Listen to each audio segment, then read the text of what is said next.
right, Steve. We heard you connect to offensive line and national championship yesterday.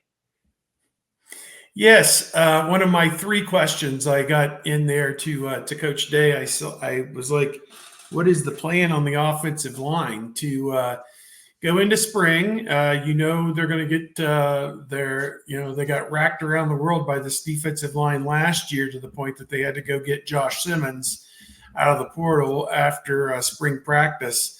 And that was kind of my question was, do you plan basically the same thing to watch them get decimated again this spring and then figure out if you need to go by basically the same people? Everybody's back, but Mike, the defensive tackle, Mike Hall. So, the same people are going to be lined up against them. Do we expect the same result? And big spring for Tegratosh Bola, Luke Montgomery, 2 younger guys. Great to have Seth McLaughlin in the fold from Alabama, probably to be the center. And Josh Fryer, the right tackle, is going to work some at right guard and some at right tackle, it sounds like. And they're going to get through the spring and figure out, do we need to go get a real tackle out of the portal to finish this thing off? As I said, coming off the Missouri game, a lot of people would view the offensive line as the Achilles heel that could hold this team back. The one thing that would hold this team back from winning a national championship or at least competing for it this year. And those were kind of coach's responses that they want to get through the spring. He says, I think we have the talent on the offensive line to compete for the national championship as is, which was, again, adding McLaughlin, who played in the playoff this past year, does help the bottom line. You lost Matthew Jones, obviously, one of your guards, but the other 4 guys are back, and we'll see what kind of role Carson Hinsman will have. And Donovan Jackson in a contract year, obviously, a chance to move up his draft stock by coming back. So, yeah, I'm emboldened a little bit by what I heard about what he had to say about the offensive line. But, again, I'll believe it when it's put into practice and that they're able to move Oregon, Penn State, Michigan, and whoever they play in the Big Ten championship game off the line, and they get in the playoff and win a couple playoff games. That's when I'll be fully bought in on this offensive line. Yeah, I'm keeping an eye on Boston College tackle Ozzie Trapillo. He has not entered the portal yet, but somebody that's been talked about. He has his 30-day window that he's inside of with the departure of Jeff Hafley to enter the portal.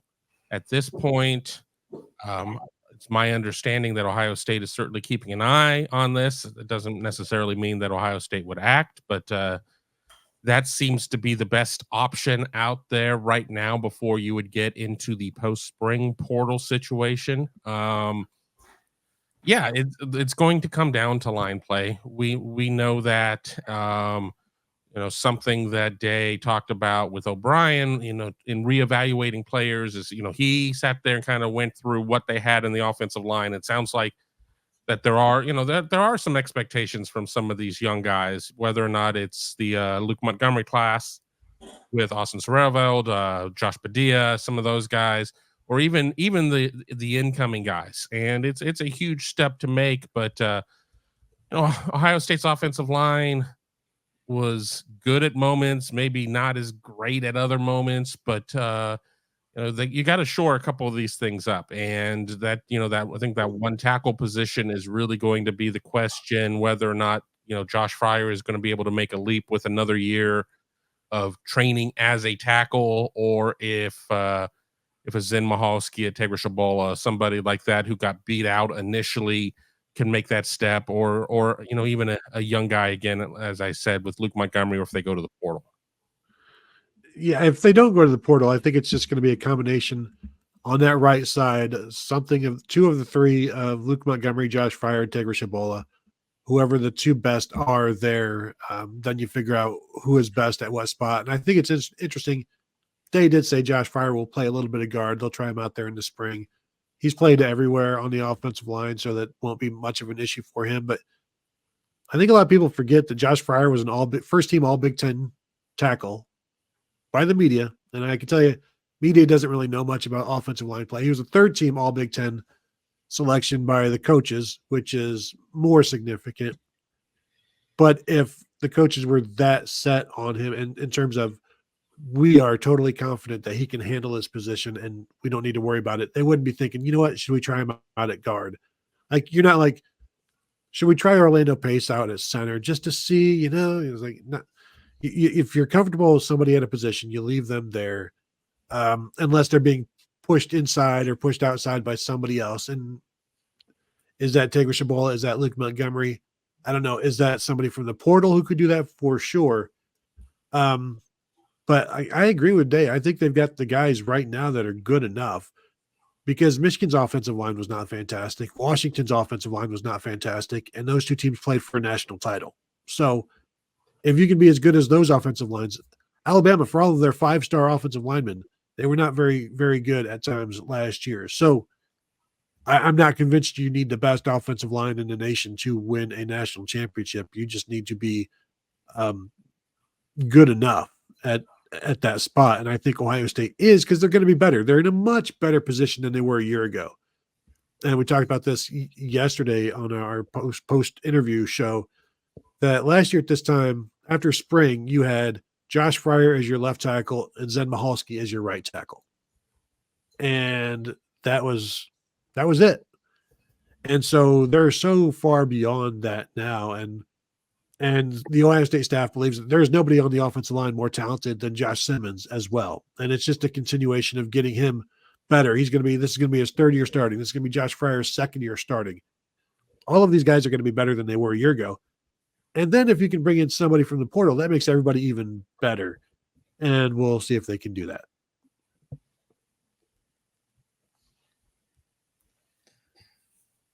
Got a super chat coming in here from Mello, number 7. Appreciate you being here. Could Ryan Day be using Caleb Downs on offense as proof of concept to help recruit Dorian Brew? I know Texas told him that he could play both ways. Lots of things are said during your recruitment. I mean, I don't really think that Ohio State could say the same thing too. Ohio State had to sit there and tell Zeke Elliott that he was the only running back in the class and that Dontre Wilson was going to be an athlete, and had to tell Dontre Wilson that he was going to be a running back. Lots of things are said during recruitment. So I don't know if you force something out there for like the long game. You play Downs on offense a little bit if you feel that he is giving you the best opportunity to win, if that is the best for the team, the best for Caleb Downs and everything else, and then you kind of just go from there. Because if not, it's like, well, then why don't you go out and do this or do that, because you're trying to recruit out for the future. When it comes to Dorian Brew, if we're, it's not going to change the fact that his mom ran track at Ohio State. It's not going to change the fact that he grew up in Ohio. Now that he happens to be in Conroe, Texas, Texas can tell him whatever. I don't think that you go and you try and put a square peg in a round hole just to try and recruit down the line. I mean, because you sit there and you put him on offense and he gets stymied there. And when you're a defensive back, you need to have a short memory, but you also have to be running on the highest degree of confidence, and everything you're doing needs to excel. And if you get out there and you're just middling on offense, I think that's counterproductive.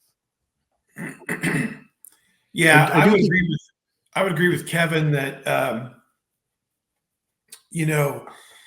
a lot is said during the recruiting process, and some of it comes to fruition. Some of it, is sometimes it just doesn't work out. And Downs, to me, could be fabulous with the ball in his hands, but you've got so many other people that you've got at these positions that it's kind of hard to work somebody in as a part-time player on that side of the ball. I mean, it's just such a difficult thing to do. Brew, to me, at this point, don't they have two corners already in this class, and wouldn't he be the third corner in the class? Am I correct on Yeah, that? 3 corners because Blake Woodby's a corner. Brew could be looked at as a safety. Okay. Well, I know he's a great player, so get him in the fold, and then let the positions kind of shake out as they go along. I'm not trying to diminish the idea that they don't need Brew, because I think you can't have enough great players who can play, and you never know what the future holds in terms of injuries and depth and all those other things. But at any rate, again, if Ohio State's the right fit for Dorian Brew, that's where he'll be. If it's not the right fit for Dorian Brew, then he'll be elsewhere, and they'll just go get the next name offered, or whoever else they have to go get to fill their needs. They are recruiting at a level right now that is just nothing short of fantastic, and that's the probably the biggest development in my mind, is that they're not resting on their laurels one bit. They are out there beating the bushes as hard as anybody in the country, backed by some NIL might, it seems. And they're knocking them dead right now in terms of recruiting. Got a great offensive lineman that we talked about last week. Carter. What's the last name? Low. Low. I was going to say Rowe. I'm getting dyslexic in my old age or something, but Carter Lowe from Toledo Whitmer, a national top 50, 60 player, whatever he is. So to me, just stay with the ground game is kind of my feeling. You don't have to make outlandish promises or, do crazy, goofy things to get players that want to come play at Ohio State. To me, it's what you're selling is the big thing. Yeah, and I think with Texas and Dorian Brew, they don't have to promise him that you can play both ways. They could say, "Hey, you could play cornerback because we don't have any committed in 2025. If you commit to Ohio State, you're going to be their fourth corner in the class, and they're already looking at you as a safety, and you push that entire story on them. It's like they don't think you can play corner. We do, and we that's where we want you. That's what we see you as. We see you as a future top 5 pick at corner. Show me the last top 5 pick at safety, and then you just put that stuff into the ether and see how it goes. And then also, hey, and we'll throw you the ball here or there. I do think it would be interesting to bring in Caleb Downs on offense just to be a decoy as like a screen person. And the defense has to look at him and focus on him, and maybe you get something off of that. But I don't know that you need to get him involved in the offense when he's so important to the defense. Texas's recruiting ploy is, let's just put on the defensive tape and say, we need players. We need players. Did you see us on defense this year? So yeah, that's their recruiting ploy. And hopefully at some point, these young men value being told the truth and having somebody level with them and say, hey, this is what we believe is best for us and also best for you. And this is what we believe is the plan. And this is what we're going to do. Lie to me and pay me.